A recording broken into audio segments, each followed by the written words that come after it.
I think we might go ahead and get started. I mean, we have everybody, but Member Schaefer, I think he'll be back in a minute here.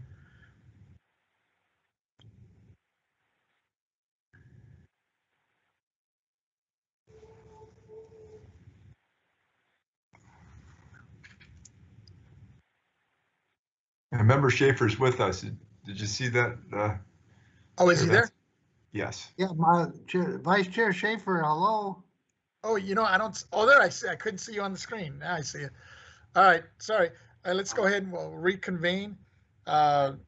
Ms. Renati, if you're available, why don't you please introduce the third sub item?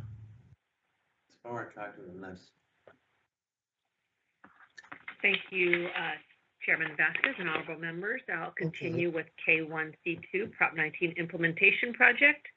The next report will be provided by Chief Counsel Henry Nanjo and Tax Counsel Richard Moon, who will provide a report on the legal department's implementation action. Please don't forget to mute. There you go. Mute your mics. Thank you. Okay, go ahead, Mr. Moon. Actually, it's Mr. Henry Nanjo here. Oh, good afternoon, Chairman Vasquez. Not a problem.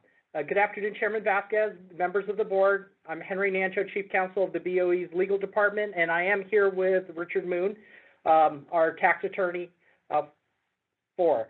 The legal department is continuing to provide legal support to the other departments at BOE, and we're working diligently on the board's 2 Proposition 19 regulation rulemaking efforts. I'm happy to report that both rulemaking efforts are on track with the timeline the board authorized in January, and I have nothing but extreme appreciation to my team to be able to keep it on track in spite of all the other calls on their time and many other important functions that we have to do in legal. They're admirably keeping everything going at the same time.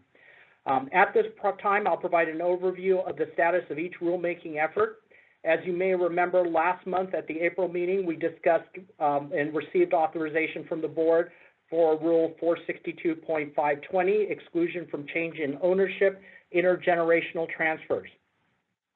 This was when the board authorized publication of the new property tax rule, initiating the formal rulemaking process, and also authorizing us to submit the package to Department of Finance, DOF, and Office of Administrative Law for initial processing. We are currently in the written comment period for this rulemaking effort, and we're welcoming any interested parties' input and comments. This week, an LTA will go out to interested parties recirculating the proposed rule and specifically soliciting input. And this comment period will last until July 27th, 2021 at the July board meeting, where the board will hold a public hearing on the proposed rule. The rule that we just got the board's approval for today is Rule 462.540, exclusion from change in ownership, base year value transfers. Earlier today, the board authorized publication of the new property tax rule 462.540, initiating the formal rulemaking process for this regulation. Over the next few days, staff will expeditiously work to submit the approved package to both GOF and OAL for processing. And additionally, we have stated in the notice of proposed action that that was attached to this month's meeting that we have begun the formal written comment period for this rule. We'll make the changes that the board asked us to do in the notice of proposed action, and we will welcome interested parties' inputs and comments. Just as a note, we've already solicited comments prior to the formal comment period from the Assessors Association and various assessors and other interested parties to kind of get a jump start on their input, so we are familiar with their thoughts, and we'll be implementing them and guiding that in continuation of the rulemaking process. Similar to Rule 462.520, within the next month, an LTA will go out to interested parties, recirculating the proposed rule and soliciting input. For this particular rule, at this time, the written comment period will last until August 24th, 2021, where at the board's August meeting, the board will hold a public hearing on the proposed rule and get any additional public comments at that time.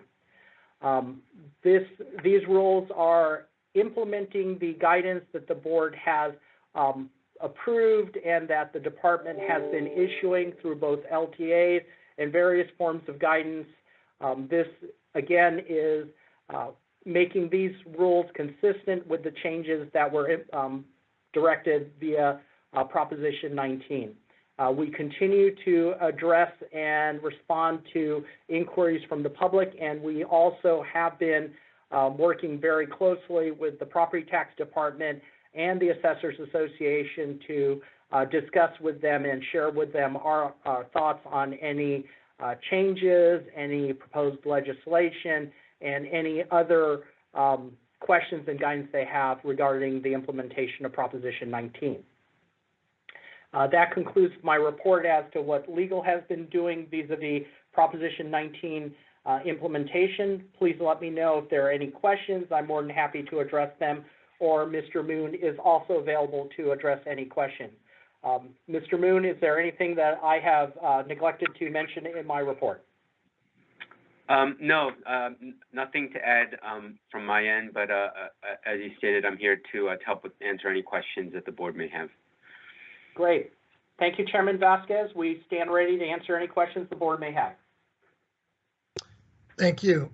I have a quick one. If nobody else has a hand up, I don't see a hand. I've noticed that there are still questions on when a transfer actually takes effect.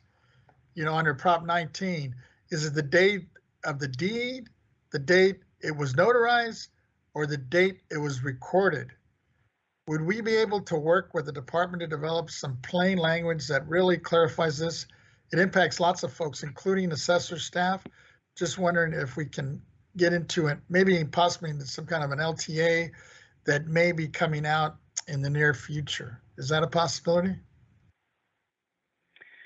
This is Richard Moon with the legal department. We're, of course, happy to work with the department to clarify answers to any questions. With regard to this specific one on the date of transfer, when property is transferred for Prop 19 purposes, I guess I'd first note that there are a couple questions and answers related exactly to this topic, both on the board's FAQ portion of the website for Prop 19 and also in one of the LTAs that have already been issued. But of course, I'd be happy to take a look at those questions with the department again, and if there's any need to clarify anything or if any of the terms are not clear, then of course we'd be happy to edit those the answers to those. I appreciate that. Thanks. Any other comments or questions from any of the members? Seeing and hearing none. Ms. Renati, would you please introduce the next speaker for the fourth sub-item? Thank you, Chairman Vasquez. This is Lisa Renati, Chief Deputy Director. The next report will be provided by BOE's Chief Communications Officer, Mr. Peter Kim, who will provide a report on the Communications Department's implementation actions. Thank you, Ms. Renati, Chairman Vasquez, and honorable members. This is Peter Kim, Chief Communications Officer. Members, today I will provide a brief report on the Communications Department's efforts in implementing Proposition 19. I'm continuing to closely collaborate with our taxpayers' rights advocate, Lisa Thompson, to explore additional ways in communicating with taxpayers. Along with the rest of the executive management team, we are closely monitoring pending legislation so any significant changes can be shared with taxpayers. The Proposition 19 webpage is continually being updated and enhanced to provide the latest information in real time for taxpayers. Since last month, we've updated the webpage, such as adding the LTA on base year value transfers, updates to the FAQ page, updates to the Guidance Issue tab to include the rulemaking process, updates to the Related Legislation tab, and recently adding general property tax information such as exemptions, change in ownership, and information about property tax bills. As of yesterday, we have received a total of approximately 156,957 unique external visits since November 10, 2020. Since last month's board meeting, that's an additional 13,881 unique external visits. Finally, we're continuing to use our social media channels such as Facebook, Twitter, and Instagram to expand our audience and direct followers to the BOE website for the latest updates and resources. This concludes my report, and I'm available to answer any questions the board may have. Thank you. Thank you, Mr. Kim. I see a hand. Member Gaines, go ahead, Member Gaines. Yes, thank you very much. I just wanted to thank Peter Kim for all the work he's done in terms of communications. I think it's exciting when we revamp our website and make information available to our constituents, and it's there's a means of tracking it, because when he looks at the number of hits that are coming in, just even on, Prop 19, where we've had, I think, 160,000 plus hits on that particular issue. It's a means of measurement, right? Are we being effective in terms of how we reach out to our constituents? So I'm encouraged by that. Thank you. Thank you. Anybody else? Seeing no other hands, I just had a quick question for you, Mr. Kim. And it's, do we have any updates really on the potential, I guess, of, this how-to webinars? Is there anything the assessors have that we may be able to adapt that could be a little bit more user-friendly, I guess? Yes, Mr. Chairman, thank you for your question. At last month's board meeting, I shared with the board that I would collaborate with the taxpayer rights advocate, Ms. Lisa Thompson, to assess if there was a need for a webinar. We've completed our initial assessment, and if possible, we would like to first circle back with your office offline. We did review some important considerations, including existing available information, timing, logistics, and resources.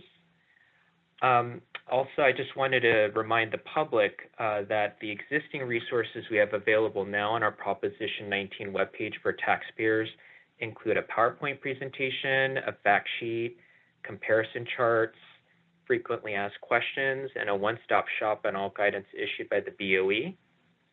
And as previously noted in my report, we've also recently included links on general property tax information on exemptions, change in ownership, and basic information about property tax bills. So that hopefully is my answer, and if you have any other follow-up questions, I'd be happy to answer them. Yeah, I appreciate it. That's helpful. Any other comments or questions from the members? Member Gaines, I'm assuming that's an old hand? Yes, I will take my hand down. Thank you. Thank you. Okay. With that, Ms. Renati, if you would please move on to, I believe now this is our 5th item, right? Thank you, Chairman Vasquez. Yes, the next report will be provided by the Taxpayers' Rights Advocate, Ms. Lisa Thompson, who will provide a report on the implementation actions of the Taxpayers' Rights Advocate Office.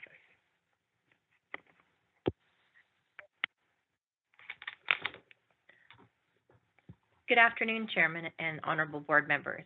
I'm Lisa Thompson, the agency's Taxpayer Rights Advocate. I'm pleased to report on the Proposition 19 Implementation and Action Plan for the Taxpayer Rights Advocate Office.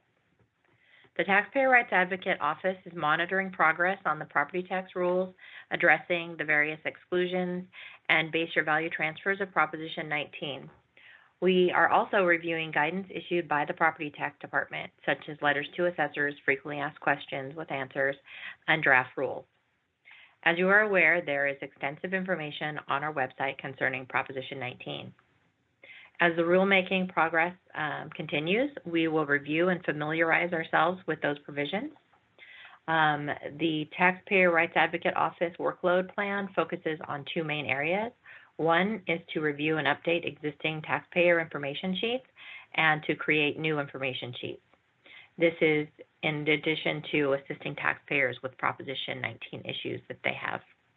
As indicated previously, our office is monitoring the progress toward the proposed property tax rules, as well as implementing legislation. With key information from the rules and statutes, our office will begin revising the 4 existing information sheets published by the Taxpayer Rights Advocate Office that were affected by Proposition 19. The parent-child transfer exclusion, grandparent-grandchild exclusion, as well as the base year value transfer for seniors and base year value transfers for disabled persons. With respect to the second item that we focus on, as far as our implementation plan, that is to create new information sheets once the revisions have been made to the existing information sheets. The TRA office will be drafting new information sheets, one to address the base year value transfers for disaster victims, as well as an information sheet addressing intergenerational transfers involving family farms. As will be discussed in my next update on the next agenda item, the Taxpayer Rights Advocate Office also continues to work with the Communications Officer on various aspects of Proposition 19 to ensure taxpayers are informed. The TRA office continues to work in collaboration with the Communications Officer on education and outreach, which will be the topic of my next agenda item. This concludes my update for the TRA office implementation plan. Thank you. Members, do we have any questions or comments for Ms. Thompson on the Taxpayers Rights Advocates Office Prop 19 implementation?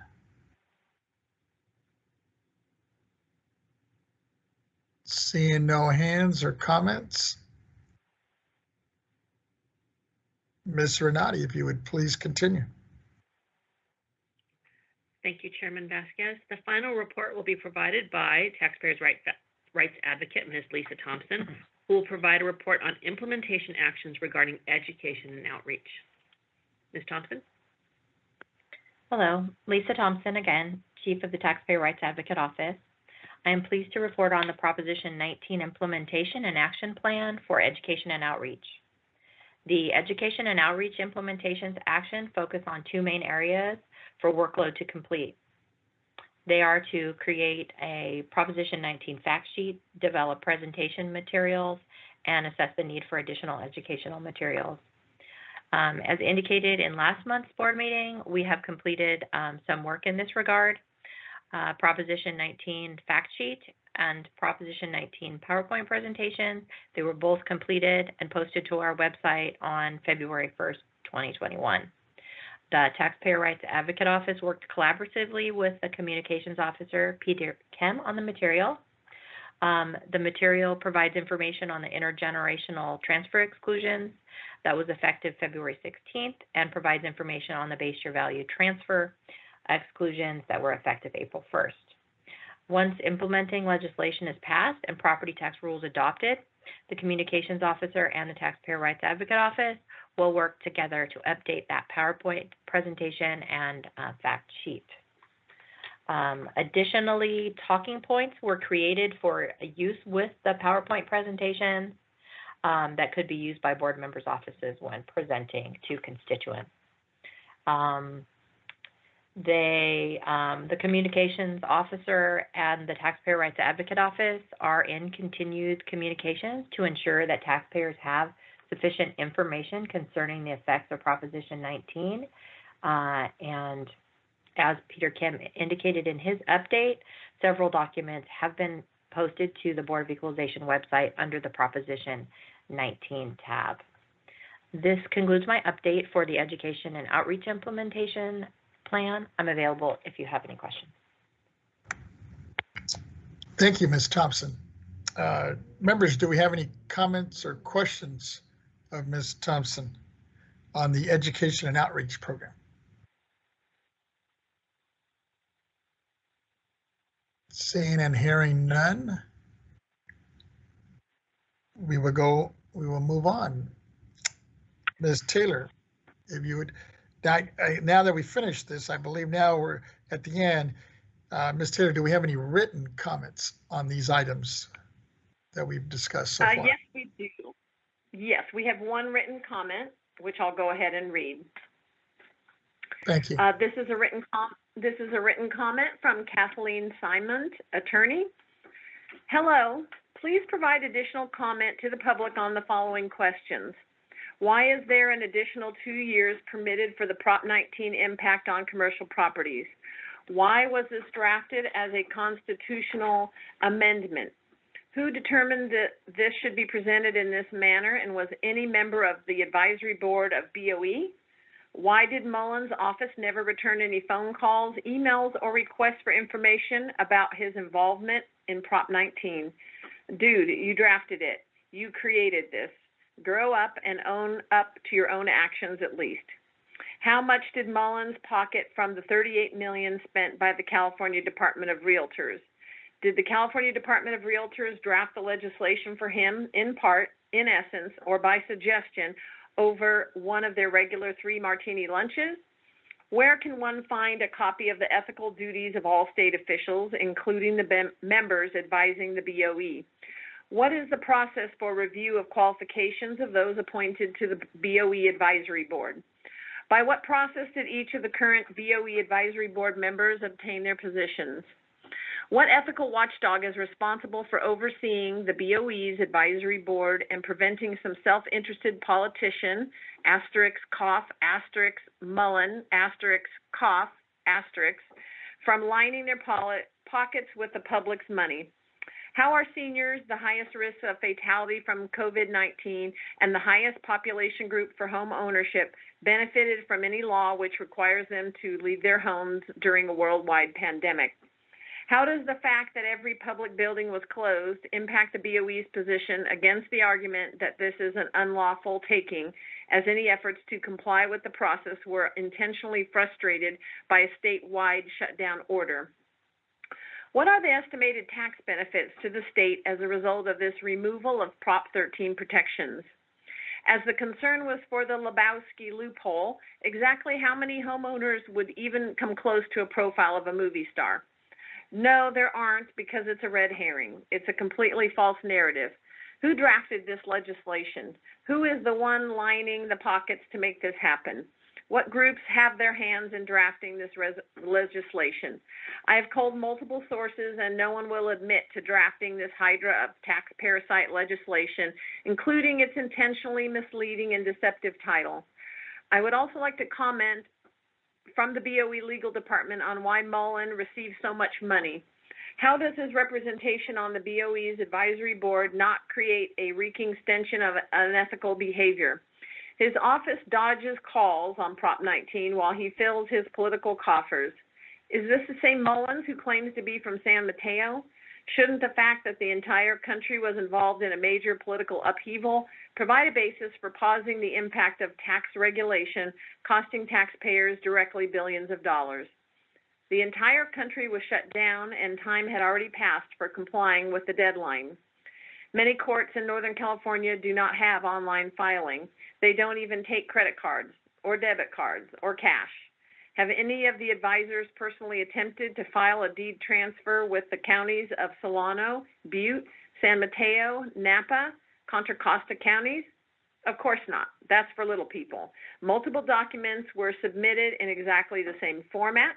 Some were accepted, some were denied. Each county has its own rules, and they are not consistent. Finally, I would like to know if any members of the BOE's advisory board are members of the state bar, are accountants, or subject to any other licensing or disciplinary agency. Thank you. Kathleen Simon, State Bar number 225601.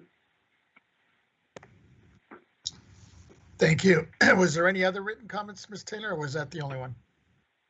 That's the only one for this item. Do we have anybody, any assessors or anybody from the public that wants to comment on this? I'll ask the moderator. Okay. AT&T moderator, can you let us know if there is anyone on the line who would like to make a public comment regarding the K1A through K1C items, including Prop 19 sub-items just discussed? Each caller will have up to 3 minutes to speak. For the record, we request that callers provide their name. Of course. So ladies and gentlemen, if you wish to make a public comment, please press 1, then 0.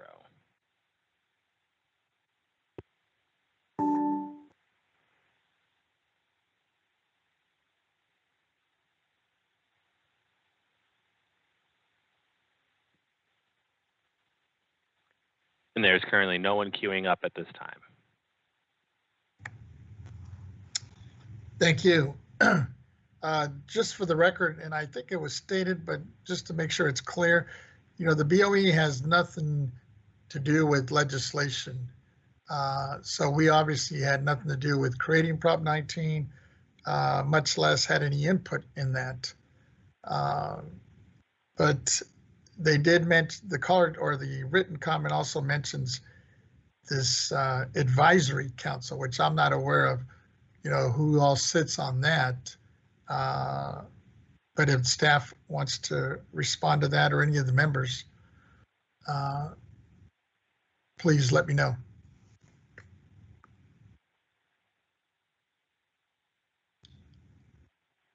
Hearing none and seeing none, then we'll go ahead. Ms. Taylor, if you would please call the next item. The next item is K3A, Property Tax Deputy Director's Report, Operational Updates, a report on the status of pending and upcoming projects, activities, and departmental issues. This matter will be presented by Mr. Young. Yes, good afternoon again, Chair Vasquez and honorable members of the board. This is David Young, Deputy Director of the Property Tax Department. Today I have for you an update of the operational going-ons in the Property Tax Department. I will start out with the State Assessed Properties Division. Staff has completed 341 appraisals for this season, and that was brought before you earlier today in the value setting of state assessed properties. This represents a major component of staff's work for the last 3 months. So I wanted to say thank you and commend staff for their tremendous work and their dedication in getting that done in these trying times. So next, staff will be pivoting from the appraisal season to the allocation. The property values that the board adopted this morning, they will be allocated into the counties in which those properties are located, and they will be brought back before the board for the final adoption of the 2021 board roll of state assessed properties in the July board meeting. So it will come back one more time in its finished form. Also, staff in SAPD has begun the process of the assessment of the private railroad cars. So that is another key function within the State Assessed Properties Division. Work has already started on that, and the values will also be brought before the board for action. I will now switch to our County Assessed Properties Division. Work continues on our Community Land Trust project. As you will recall, I have been bringing this topic to the board almost on a monthly basis. It basically chronicles our development of guidelines for the assessment and valuation of low-income housing built on community land trust land. It has been a long-term project. It started in 2018, and we've gone through a couple of iterations of guidance. We have done one more redraft, and it went out for interested parties to review and comment. It was sent out on LTA 2021/016, released on April 30th. Comments are due back to the board on June 4th. Hopefully we'll be able to bring this project to fruition soon and be able to issue some guidance. If you recall, this guidance has been in development for quite a while, and the issues that needed to be solved required legislative amendments. So they were sought and actually received. Actually, there is three bills that actually went through that has gone into this guidance. Next, I will shift to Chairman Vasquez, Yes, Ms. Stowers, go ahead. thank you. You didn't see my golden hand. I'm Before sorry. we move to the next topic, I wanted to kind of make sure I'm clear on the Community Land Trust and the LTA that Mr. Young just talked about. Since it has been an ongoing project, man, before you guys got here, and it is based on several law changes, I just want to clarify, Mr. Young, that you will be bringing this LTA back to the board for public discussion and approval before issuing it out to the assessors? Thank you, Deputy Controller Stowers. Yes, it will be brought back before the board. Thank you. Appreciate it. Of course. Of course. Is that it, Ms. Stowers? Okay, if I... Thank you. Go ahead. Continue, Mr. Young. Oh, thank you. Okay, next I will... We last met. The Property Tax Department has issued 6 of them. I will give you a brief highlight of each one. I've already mentioned the first one I've already mentioned is 2021/016, and that LTA released the draft of the guidelines for community land trust property. The next one is 2021/017, or number 17. That is a announcement LTA. Annually, the board announces those counties that have adopted a 69.3, which is an inter-county disaster relief provision. We announce it and to make sure all stakeholders know which counties are currently able to receive a transfer from another county, a base year transfer from another county because of disaster relief. The next LTA is 018, and that is the disabled veterans increase in their. It is another LTA which we release annually. It basically announces the value, the dollar limit for the disabled veterans exemption for the low income portion of it. So that goes up every year, and is provided by Code Revenue Taxation Code 205.5. We actually announce what the household incomes are for disabled veterans for the disabled veterans exemption. Our next LTA that we've issued is 019, and that is the Proposition 19 base year transfer guidance LTA. Once again, that was in the Q&A, the question format, and it deals with base year transfers. 2 more to go through. LTA 020 published the Alpine County Assessment Practices Report. That was issued May 14th. And the last one is LTA 021. And that LTA announces the assessment appeals filing period for this year, for 2021. Next, I will give you a brief look forward as to what LTA will be that we are in, that's in development right now, and it should be released in the next about 30 days or so. We have a summary of litigation. It is currently in review right now, and it should be out within the next 30 days. And that is basically a summary of all the litigation pertaining to property taxes for the year 2020. And we're also, the next LTA we're working on also will basically publish the Orange County Assessment Practices Survey. So those are in development right now. I will switch now to our training and certification department. Since we last met, the training and certification unit has given 2 more classes remotely via the Teams environment. We gave a course 3, which is a residential appraisal procedures class that was done on May 10th through the 13th. And we also conducted a course 5, which is a income approach to value, also through Teams. That was done on May 17th to the 21st, so just last week.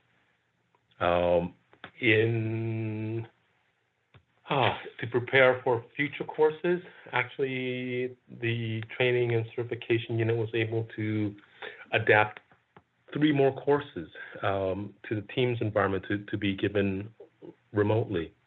They were successful in adopting course 2A, which is a replacement cost estimating class for residential structures, a course 52, which is the valuation of restricted lands, and a course 56.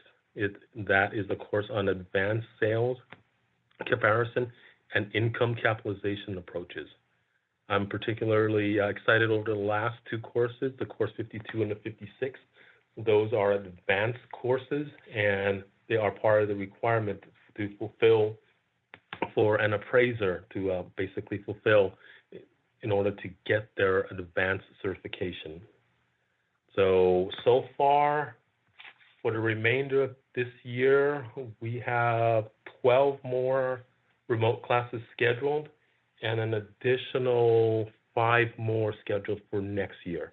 So in total, 17 have been scheduled so far of those courses, and we look forward to perhaps being able to develop more and offer more when we're able to. Okay, let me take a quick look here. One more area I wanted to cover was our assessment practices survey function.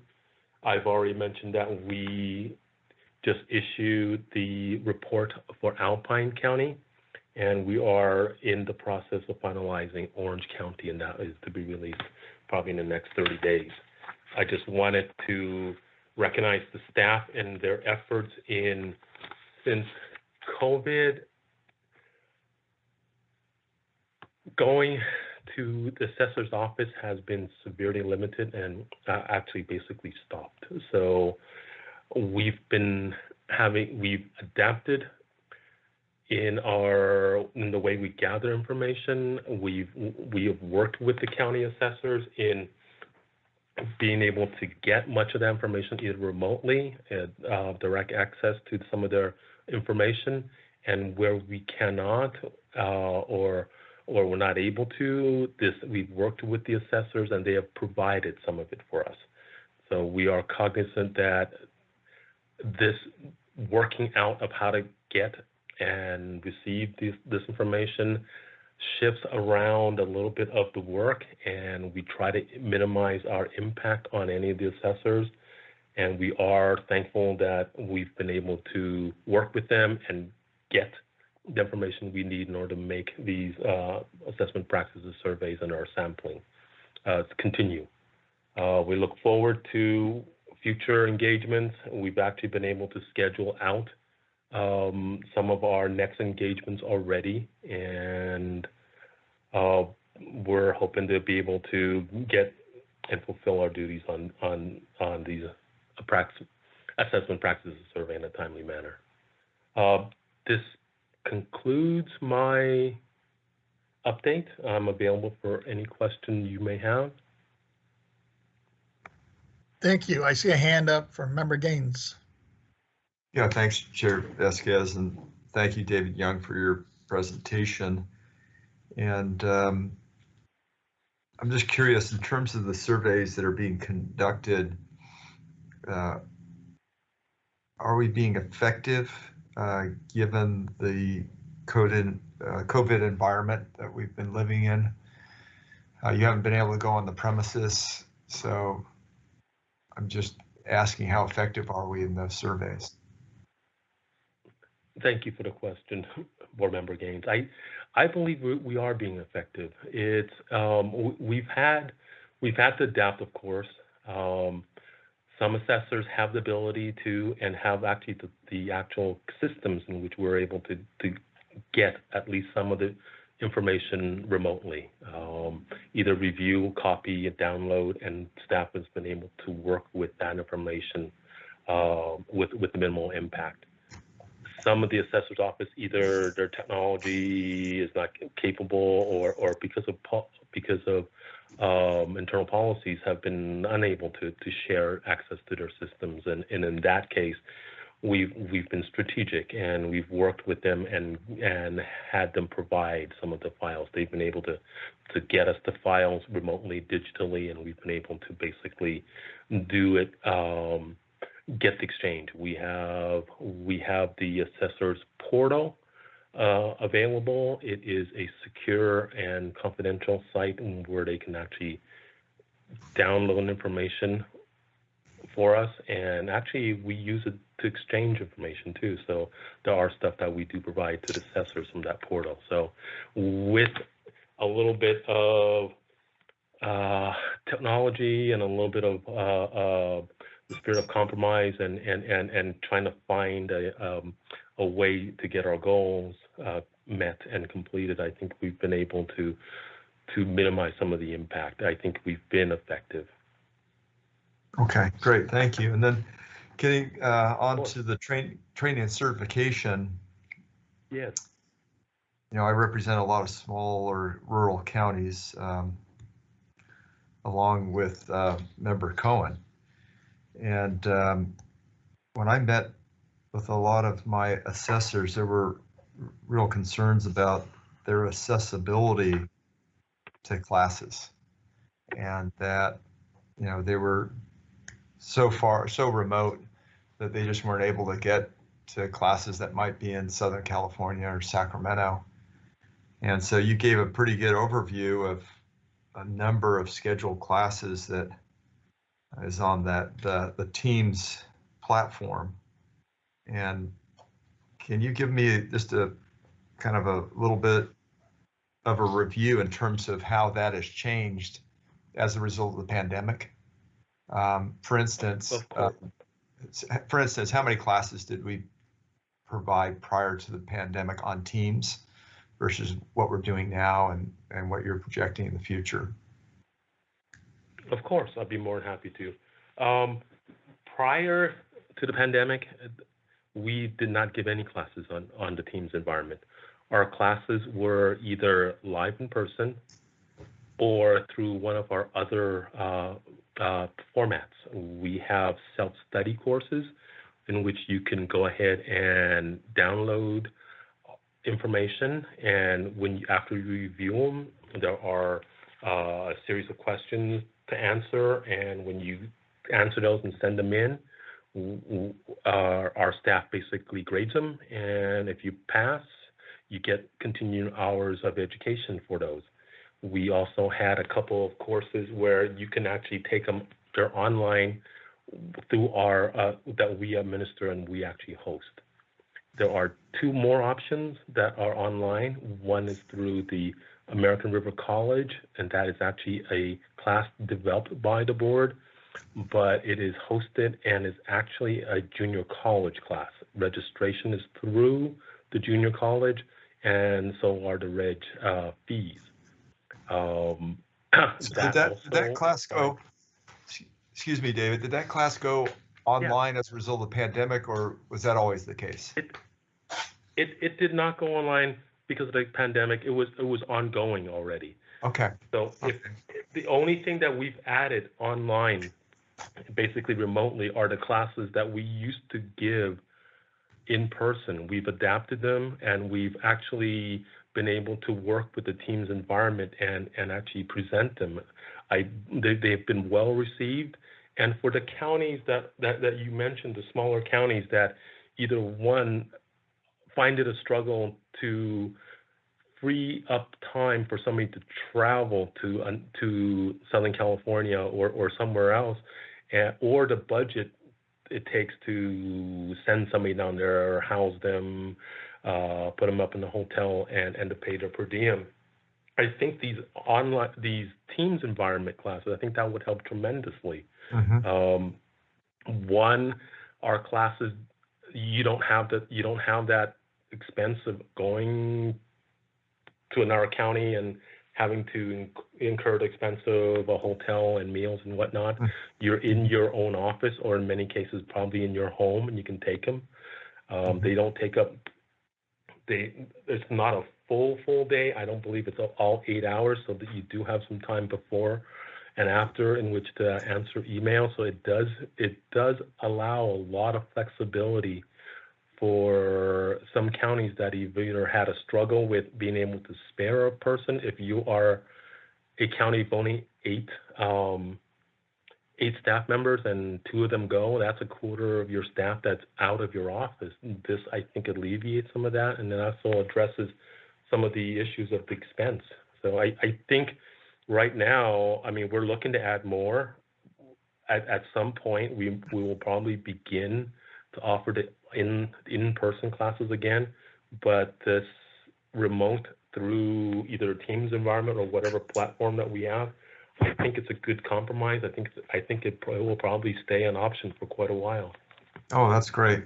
That's great. Now, can you tell me, you said we have 12 classes scheduled this year and another 5 next year. So that's 17 classes, 17 so far. How many of those are on Teams? So far, they're all projected to be on Teams. We gave 2 this month. We gave 2 in April.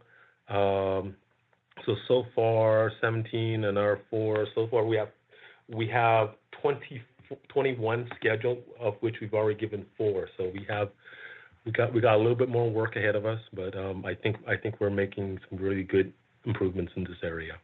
Okay, and then of those 21 scheduled, or no, 21 total, excuse me. Yeah. How many classes would that have been prior to the pandemic? Would that number have been these are all since the pandemic. We have not given it in a Teams environment. We only started giving them we started development work on them earlier this year. I think our first class was in the first part of April. Okay, so we ought to be reaching a lot more people. I guess that's my point is, are we educating folks within assessors' offices and property appraisers and making that more, it sounds like we're making it more efficient. It takes less time, It costs less money. And, this was a big issue when we were talking about Prop 15 and if it passed, but as a result of the pandemic, it's, this is a benefit. This is something that we've learned that we can educate online and give employees the opportunity to get the right training that they need. And I think that's very encouraging. So thank you for providing that overview. I appreciate it. Of course. Thank you. It's one of the few silver linings of this pandemic. Right. Thank you. Thank you. Any other comments or questions from the members? Seeing and hearing none. Mr. Young, I think you mentioned it right at the beginning. You were talking about the Community Land Trust housing exclusion, AB 1206. Yeah. I understand that's moving along, and I'm supportive of that. But I was just wondering if the department's provided any information or data to the legislatures regarding it. Well, gosh, I think I'm pretty sure part of our team actually initiated contact with the legislature on that. We were actually looking for some information, but as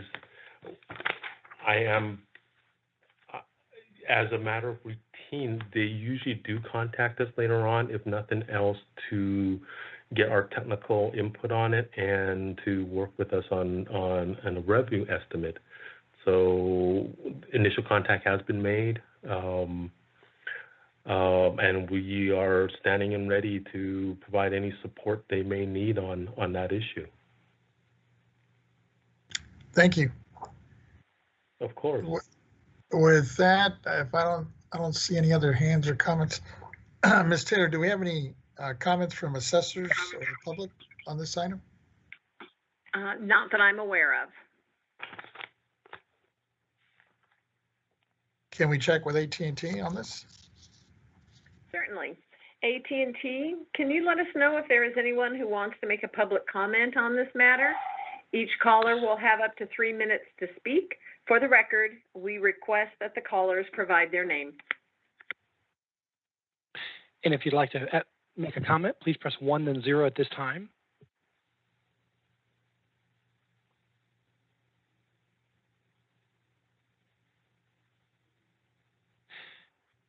And we have no one queuing up at this time. Thank you. If there's no other or further discussion or comments, Ms. Taylor, if you would please call the next item. The next item is K3B, Property Tax Deputy Director's Report, 4R Act Equalization Ratio for fiscal year 2021 to 22.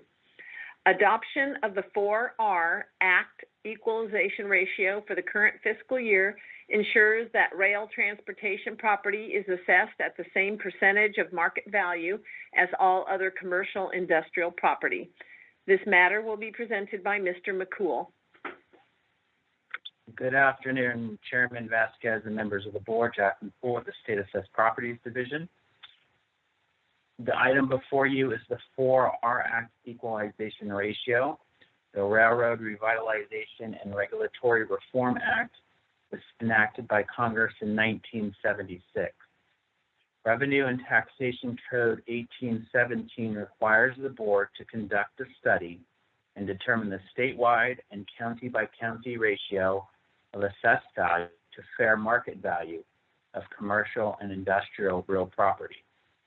BOE's research and statistics staff conducted this study using the 2019-2020 property roll, and it yielded an estimated statewide ratio of 58.79%. This is a decrease of 1 percentage point from last year's 59.79%. Staff recommends that the board assess rail transportation property at 58.79% of the market value for the 2021 roll. Thank you.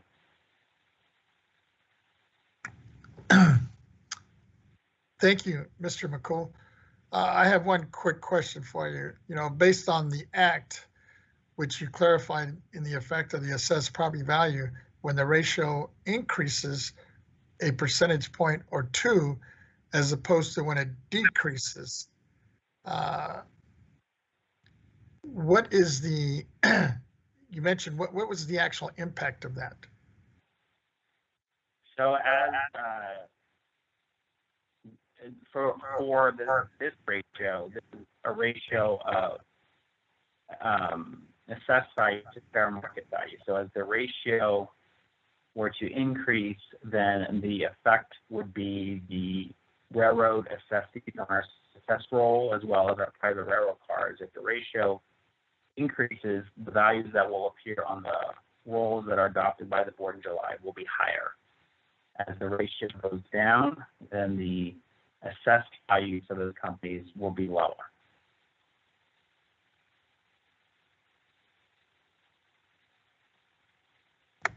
Thank you.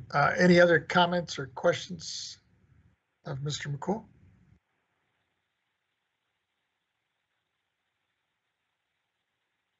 Seeing and hearing none,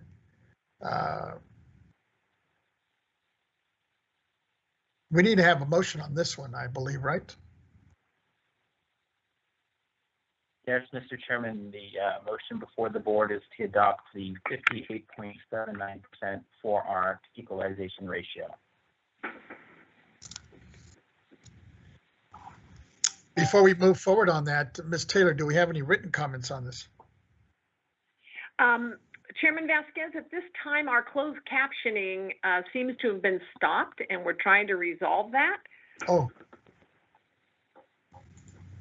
But we do not have any written comments that we are aware of.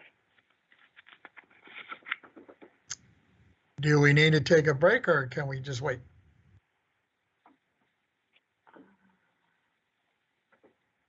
We might need to take a short recess so we can ensure the captioning restarts.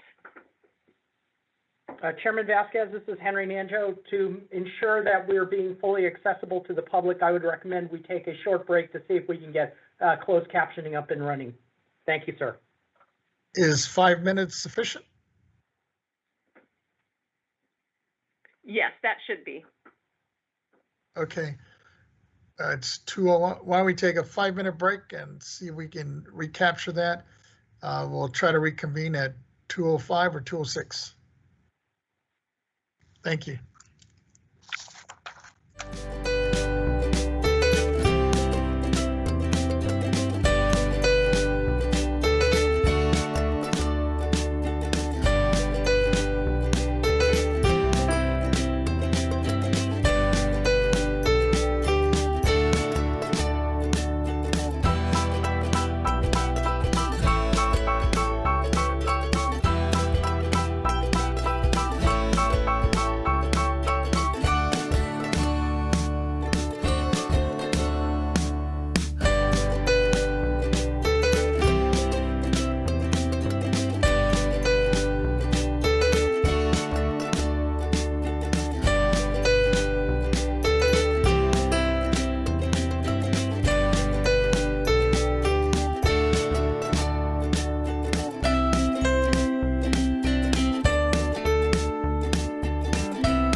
members.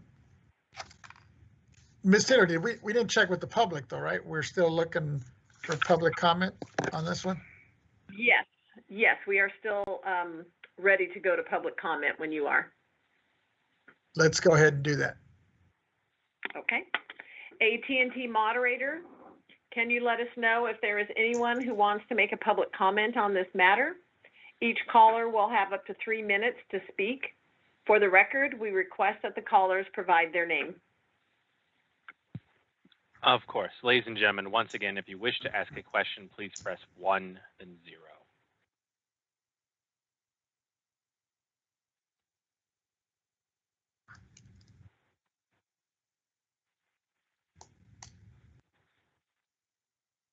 There are currently none queuing up at this time. Thank you. With that, members, this item is before us. I would like to entertain a motion to consider the staff's recommendation. Vice Chair Schaefer, so move.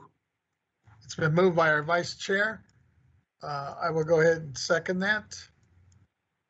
If there's no other comments or questions, Ms. Taylor, if you would please call the roll. Chairman Vasquez, Aye. Vice Chair Schaefer, Yes. Yes. Member Gaines,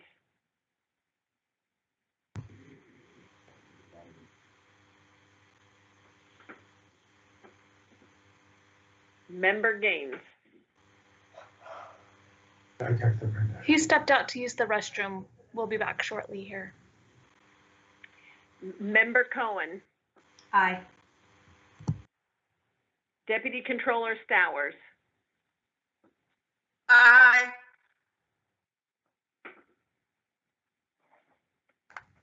So that's unanimous. Well, that's unanimous of those present.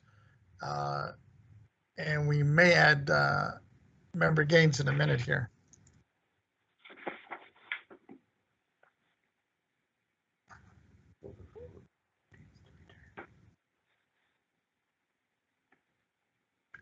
I guess we can hold the vote until he returns. And while we're doing Chairman that, Vasquez, yes, go ahead. Chairman Vasquez, this is Henry Nancho, Chief Counsel. I would recommend that if it pleases the board, you just hold the roll open, and then that way when he's back, Ms. Taylor can get his vote. I think he's back. Yes. Member Gaines, go ahead. Yes, I vote. He just voted aye. thank you. So that's unanimous of all those present. With that, Ms. Taylor, if you would please call the next item. Certainly. The next item is K4A, Legislative Research and Statistic Division Chief's Report, Update on Legislative Issues, Update on Administrative and Program-Related Legislative Bills Impacting the BOE, and K4B, Update on Legislation Related to the Implementation of Proposition 19. This matter will be presented by Ms. Renati and Ms. Fleming.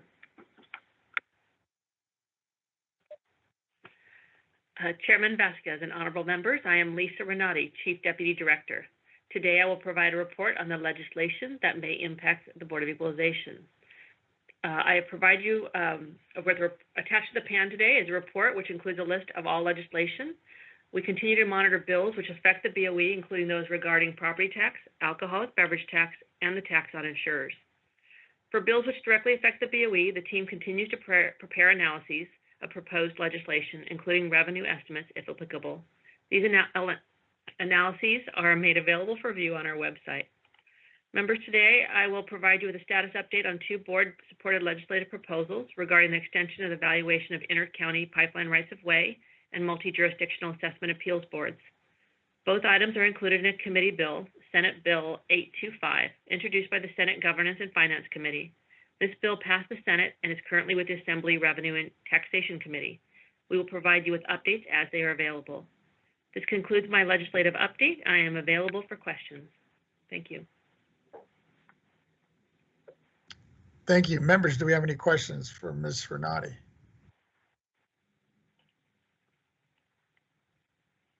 If not, I have just a couple quick ones for you. One, do you know if the California Assessors Association has taken a position on SB 824, which mandates that all assessors must disclose information or permit records access to the California Department of Tax and Fee Administration? Mr. Chairman, thanks for the question. Senate Bill 824 is a committee bill that makes technical changes to reflect the shift of duties from BOE to CDTFA as a result of AB 102 in 2017. Right now, there's no registered opposition to the bill. I regularly check in with CAA, and last time I spoke with CAA, they have not expressed a position either way on this bill, but I'd be happy to reach out and confirm this is the case. I appreciate that. And then my second one is regarding AB 1206, which would expand and change the ownership exclusion for community land trust housing and the welfare exemption for low-income rental housing. Do you know if there's any opposition to this? Thank you for the question. AB 1206, I believe you said, Mr. Chairman. Yes. Generally speaking, as you know, we monitor bills that are directly or indirectly related to our tax programs. For this bill, it was referred to the Assembly Revenue and Taxation and Housing Community Development Committees in early March 2021. However, the bill is yet to be set for a hearing by either committee. Due to the fact that certain legislative deadlines have already passed, staff, we presume that this bill will not move forward in the 2021 legislative session.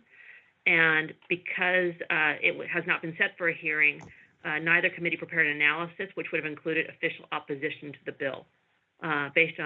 So I don't have any information on whether anyone had opposition to the bill, but at this point, it doesn't look like this bill will move forward. Okay, thank you. With that, if there's no other comments or questions from the members, we can move on. I believe it's Ms. Fleming is going to be reporting on Prop 19 legislation as well. Yes, Chairman Vasquez and honorable members. As of today, members, there are about 3 measures related to the implementation of Prop 19. They are Senate Bill 539, which we've spoken about before, Senate Bill 668, which we've also reported on previously, and then now ACA 9, Assembly Constitutional Amendment 9. Regarding Senate Bill 539, again, introduced by Senator Hertzberg, it's a property tax bill regarding intergenerational transfers of real property and base year value transfers. It still remains, as I've reported last month, it is still remaining on the Senate's 3rd reading file, which means that it's pending Senate floor discussion and or vote. So no action on that bill from last month to this month. The next item, members, Senate Bill 668, which was introduced by Senator Bates, is a property taxation bill regarding change in ownership and inheritance exclusion. This bill was introduced in February of 2021, and it seeks to delay the onset of specific provisions of Proposition 19 governing the purchase or transfer of real property between parents or grandparents and their children or grandchildren until February 16, 2023. So it's a 2-year extension. This bill was indeed heard on May 6th in the Senate Gov and Finance Committee for a presentation only. No vote was taken. Chairman McGuire, the chair of the Senate Gov and Finance Committee, stated that he would be arranging a meeting with the bill's author, Senator Bates, along with himself, and authors, Senator Hertzberg, who authored Senate Bill 539. They'll convene, have some discussion, and possible additional public hearings on this matter. The final 3rd measure that we're tracking for Prop 19 specifically is ACA 9, which was introduced by Assemblymember Kiley. This measure was introduced on May 3rd, 2021. It seeks to repeal provisions of Prop 19 and reinstate the prior rules, excluding from classification as a purchase or change in ownership requiring reappraisal in the purchase or transfer of the principal residence and the first $1 million of the other real property. Ms. Fleming, this is Ms. Taylor. I'm sorry to interrupt, but our captioning has ceased again. Thank you for letting us know. Chair, if you don't mind, if you would just give us 5 minutes to try to get it reset. We apologize for the inconvenience. Sure, no problem. we'll take another 5-minute break. Is that sufficient?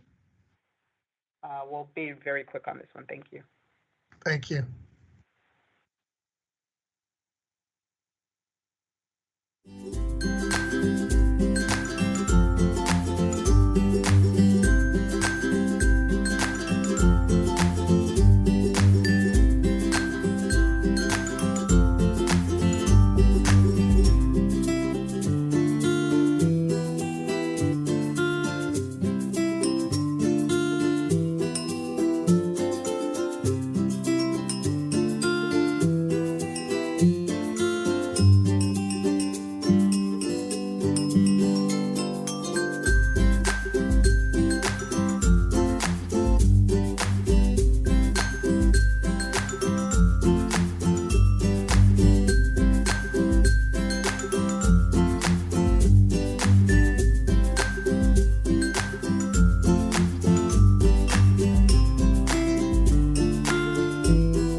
Member Cohen, I think is the only one we're waiting for now.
Okay.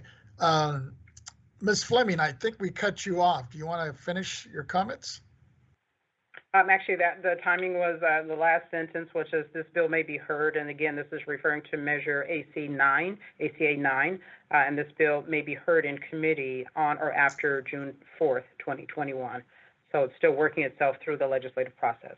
And members, that concludes my update on measures related to Proposition 19. Thank you. Members, do we have any comments or questions on the content of this legislation from Ms. Fleming on this? Seeing and hearing none. Ms. Taylor, do we have any written comments or any comments from assessors or the public? Not that we're aware of. Can we check with AT&T?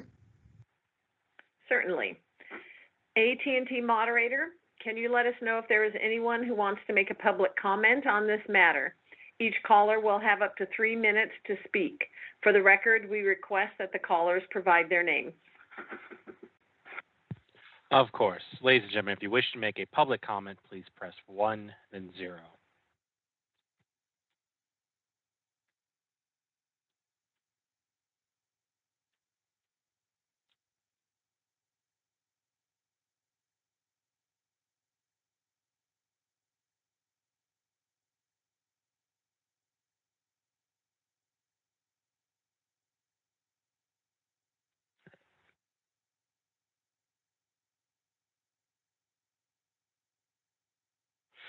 Currently, there are none in the queue at this time. Thank you. With that, Ms. Taylor, if you would please call the next item. The next item is K5, Taxpayers' Rights Advocate Office's report, update on the activities of the Taxpayers' Rights Advocate Office. This matter will be presented by Ms. Thompson. Good afternoon, Chair Vasquez and honorable board members. I am Lisa Thompson, Chief of the Taxpayer Rights Advocate Office. I'm here to provide you with an update on the activities of the Taxpayer Rights Advocate Office to keep you informed. First, I would like to update you on preparation for the upcoming Taxpayer Bill of Rights hearing that will be held August 24th, 2021 at that board meeting. Our forms and publication sections completed the design for the posters and flyers for the event. It will be posted to our website shortly and will be printed. Once printed, we will be distributing them to county agencies involved in the property tax systems for them to post in public areas, largely assessors and tax collectors. Currently, we are updating the mailing list, working with the mailroom to ensure there is sufficient supplies for mailing. I will also be working with Peter Kim, the communications officer, to publicize the event on social media platforms. Additionally, I will be reaching out directly to taxpayer organizations asking if they could notify their members of the TRA Bill of Rights hearing. Historically, I have contacted the following 6 taxpayer organizations: CalTax, Howard Jarvis Taxpayer Association, Spidell Publishing, Cal Chamber, California Society of CPAs, and California Enrolled Agents. Next, I will be sharing some statistics on the cases completed by the Taxpayer Rights Advocate Office last month to provide some insight on the types of cases. In April 2021, we completed 23 cases. 8 were in Board Member Gaines District, 6 in Board Member Cohen's District, 2 in Board Member Vasquez's District, and 7 in Board Member Schaefer's District.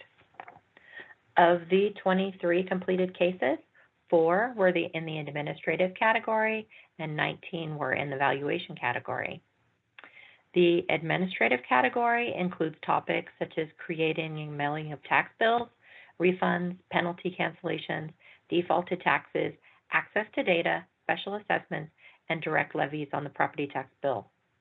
The valuation category includes topics such as change in ownership, declines in value, appraisal methodology, exclusions, exemptions, new construction, actual enrollment of values, general property taxation, and assessment appeals.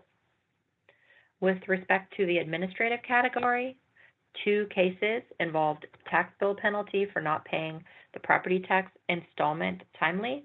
One case involved special assessment charges included on the property tax bill, and one involved access to records. The Taxpayer Rights Advocate Office assisted the taxpayers by providing information about special assessments and requirements of the tax collector to add penalty when payments are not made timely due to or past the delinquency date. The TRA office also helped the taxpayer understand the provisions under which the tax collector can cancel penalties and how to submit a penalty cancellation request. Additionally, the Taxpayer Rights Advocate Office provided information about how to access parcel maps on an assessor's website and provided contact information for additional resources. With respect to the valuation category, and it's 19 cases in total, 4 addressed various aspects of change in ownership. Of the change in ownership cases, 2 cases addressed transfers of interest in property, which resulted in reappraisal when a party was removed from title, and 1 case involved property held in trust that was reassessed to market value following the death of a trustee. 1 of the cases involved supplemental assessments when property transferred from state assessment to local assessment as a result of the sale of the property. The TRA office assisted these taxpayers by providing information about when transfers of interest in real property are exempt from reassessment and on Property Tax Rule 462.200 as to miscellaneous arrangements considered to be security interest, which would not constitute a change in ownership. For the property that was held in trust, we explained that the death of a trustee results in reassessment unless the beneficiary of the trust is someone where an exclusion could apply, such as an interspousal or parent-child. With respect to the case involving supplemental assessment, the Taxpayer Rights Advocate Office directed the taxpayer to resources explaining that a supplemental assessment can result from property changing from state assessment to local assessment. And 10 of these cases from the valuation category addressed exclusions from reassessment and exemptions, of which 3 pertained to the base year value transfer for persons aged 55 and over, 2 pertained to the parent-child exclusion, and 2 cases involved the grandparent-grandchild exclusion. For the exemption cases, 1 pertained to the welfare exemption, and the remaining 2 involved the historical aircraft exemption and low-value exemption. The Taxpayer Rights Advocate Office helped these taxpayers by explaining the exclusion requirements, documentation needed to demonstrate qualification, and that a claim could be submitted requesting the parent-child exclusion since the property had not yet been reassessed. Additionally, the Taxpayer Rights Advocate Office explained how to submit the parent-child claim form along with a change in ownership statement, reporting the change in ownership due to the death of a trustee for several high-value properties for which the trustee died a decade ago. With respect to historical aircraft case, the Taxpayer Rights Advocate Office explained the requirements for an aircraft to qualify for exemption under the aircraft of historical significance provisions as to replicas. For the low-value exemption case, the Taxpayer Rights Advocate Office explained that each County Board of Supervisors determines by ordinance if its county exempts certain types of property up to the threshold permitted by law.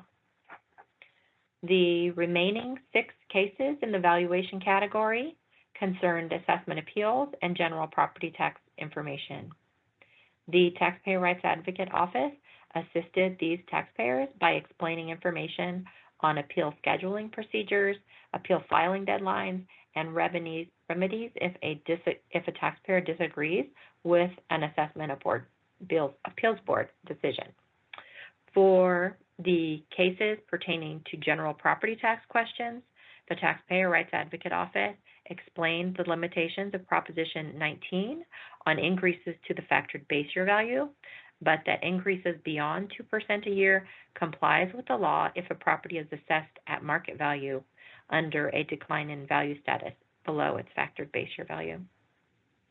Additionally, The Taxpayer Rights Advocate Office provided information on the property tax postponement program to assist a disabled person in seeking property tax savings. That concludes my update, and I'm available if you have any questions. Thank you. Thank you. I see a hand from Member Gaines. Go ahead, Member Gaines.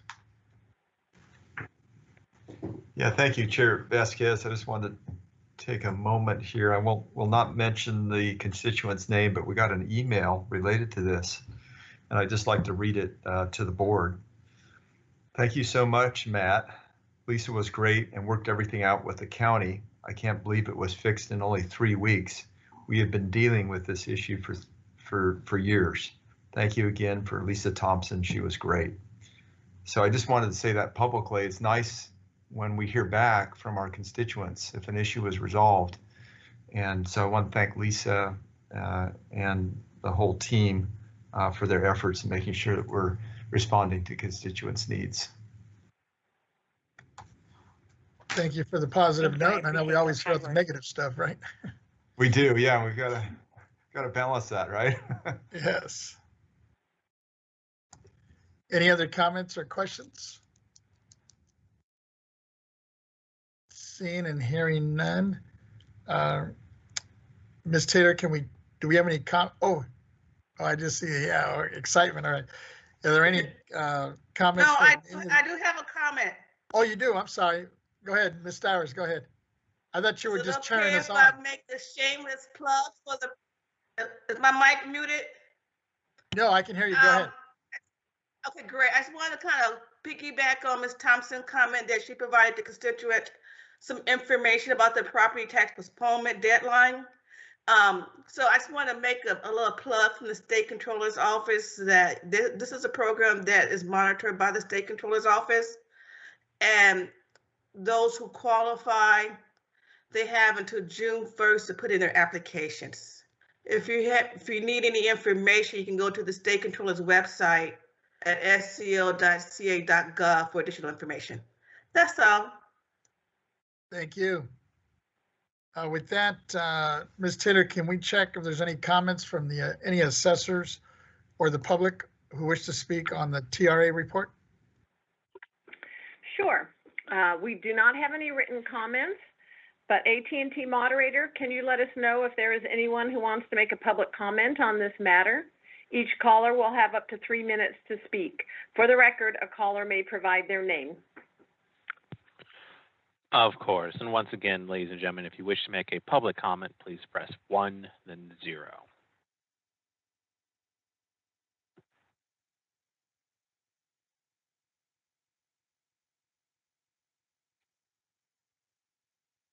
And there are currently none queuing up at this time. Thank you. With that, Ms. Taylor, if you would please call the next item.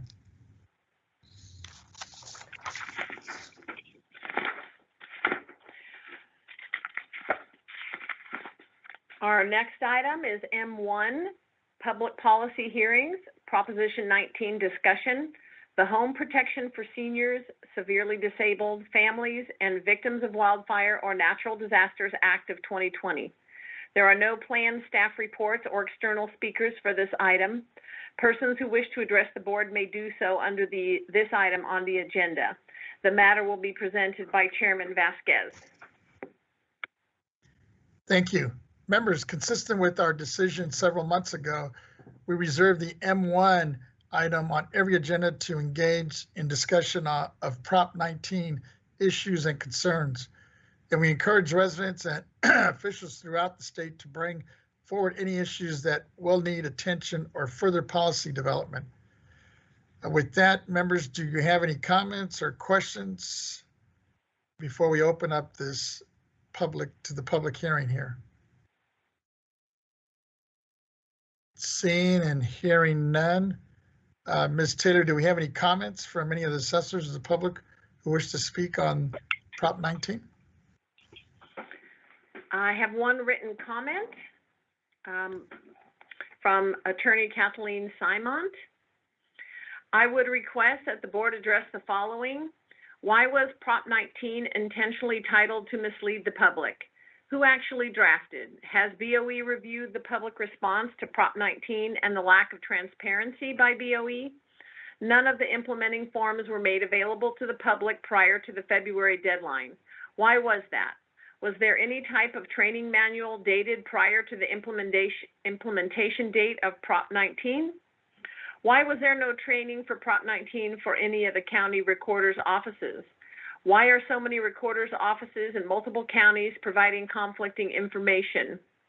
What training has been undertaken to implement Proposition 19 now? Where is the link to publicly available state and county employees' training manuals? These are public records. One of the letters from BOE states that even if the transfer is incomplete, as long as there is a notice of intent to transfer.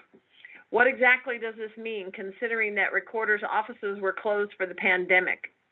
Why is the public being given conflicting information on what is needed to transfer a property from BOE? Why was there no response from Mullins' office to several requests for information? How much money did Mullins pocket of the $38 million paid by the California Department of Realtors in political contributions?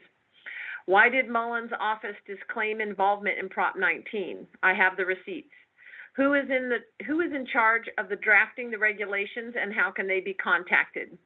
My apologies for the frustration. I can find literally no one who will take responsibility for creating this morass of regulations intentionally designed to fleece and mislead taxpayers about their property rights. Thank you for your attention. Kathleen Simond.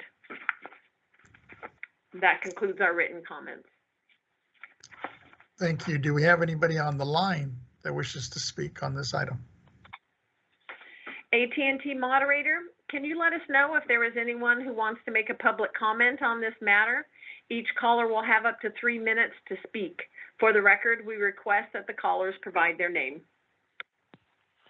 Of course. Ladies and gentlemen, once again, if you wish to make a public comment, please press 1, then 0.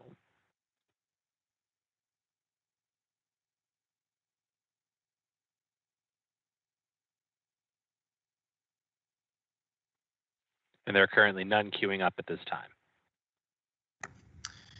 Thank you. And thank you to the member of the public who wrote his or her public comments.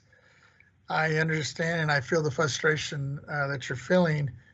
But once again, we just encourage you to continue to engage and work with us on this as we move forward. The only thing I'd like to just mention to our staff is more to kind of, and the public, to encourage everyone to review Rule 462.540 on base year value transfers that is attached to the LTA number 2021/012 posted on Proposition 19 webpage. We really look forward to your comments and concerns as we try to clarify and define the impacts of such transfers on your property. With that, if there's no other comments or questions, Ms. Taylor, if you would please call the next item. Oh, wait a minute. Member Gaines, I'm sorry. Great. Thank you. I wanted to just comment because I think in terms of the ballot and summary and title, I think we could work on that. It'd be nice to have more clarity on these ballot initiatives so that the voters understand them, and I think that needs to be addressed. We need to figure out a way to provide a clear description of any ballot initiative that moves forward in the future. In terms of the BOE and its reaction to Prop 19, I think, we did not endorse Prop 19. It was passed by a vote of the people. And so we as electeds of the BOE have to implement this initiative.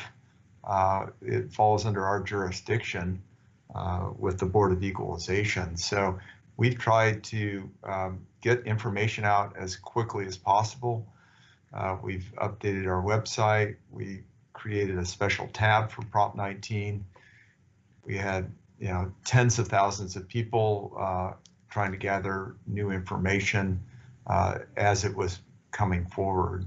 And we do have our public hearings as we move forward with regulation, and we invite comments on regulations as we move forward.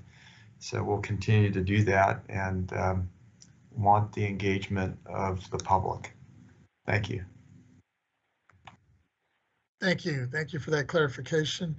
If there's no other comments or questions, let me ask Ms. Taylor to please call the next item. The next item is N, public comment on matters not on the agenda. Persons who wish to address the Board of Equalization regarding items not on the agenda. Please note that the board cannot take action on items not on the agenda. However, the board can schedule issues raised by the public for consideration at future meetings.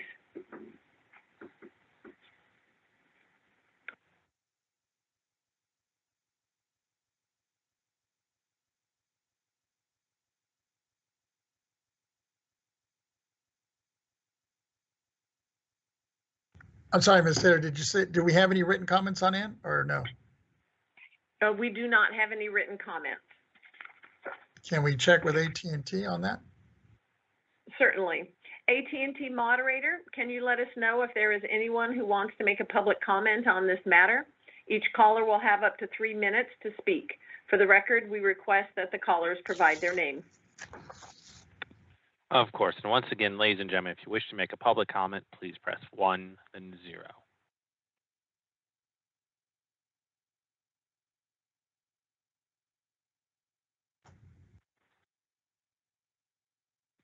There's currently no one queuing up at this time. Thank you. With that, Ms. Taylor, if you would please call the next item. Our next item is O, closed session, discussion and action on personnel matters. The board members will now go into closed session to discuss personnel matters.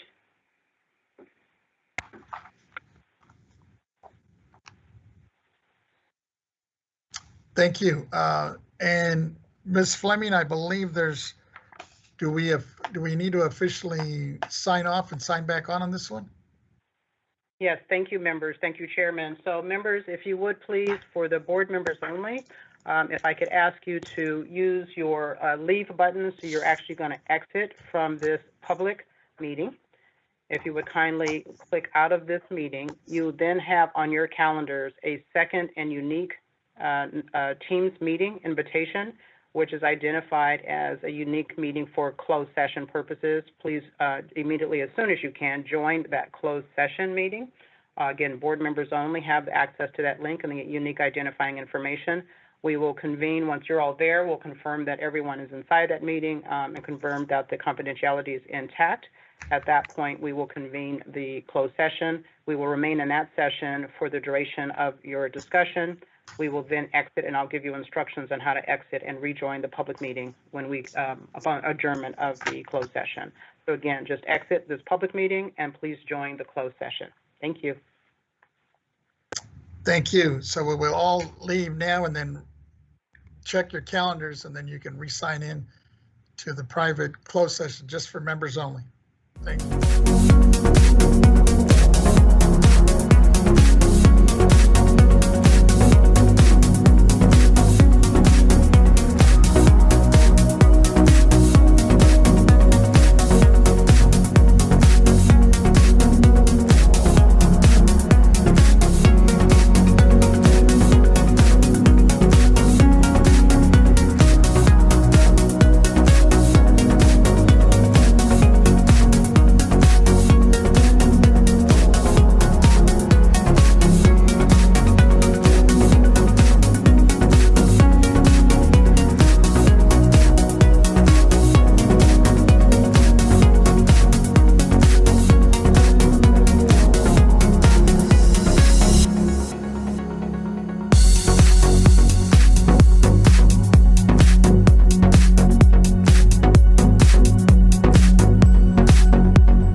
The board members met in closed session to discuss personnel matters and no action was taken.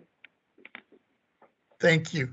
And with that, Ms. Taylor, I believe we are all finished with our business today and we can officially adjourn this meeting. I just would like to thank the members and Ms. Fleming and staff for your continued dedicated work on Prop 19, as well as other business that we handled today. And with that, once again, I'd like to adjourn in memory of all the members. I know the numbers are shrinking, but I know we're still losing lives due to this COVID. And I would just like to adjourn it in their memory. And I believe Member Schaefer might have maybe another German motion. And if anybody else does, please let me know. Member Schaefer? Vice Chair? No, I had no adjournment motion. I just Oh, I'm was, sorry. I was impressed today to hear from Member Gaines that we have a $7,000 homeowner exemption and it's $100,000 in Idaho. I just wonder if anybody in our legislature is evaluating that issue. I'm very excited that the governor signed a new law, 704.730 of CCP, setting a $300,000 to $600,000 median exemption for homesteading in California, which has always been under $100,000. So we're making a great strides this year in homestead increase on behalf of the taxpayers. And I think it's high time the legislature does something about the ridiculous $7,000 exemption California has. And if I knew who in the legislature was interested in that, I'd send them a contribution. Thank you. Thank you. With that, members, if there's no other adjournment motions, I would like to officially adjourn our meeting at 4 o'clock today and remind the public that our next meeting is scheduled for June 29th and 30th. Thank you all, and thank you all for your patience, and looking forward to regrouping in June. Have a good time and hope that everybody can stay healthy. Great. Thanks so much. Take care. Take care, everybody. Thank you, members. Thank you, staff. Thank you, staff. Thank you, Brenda.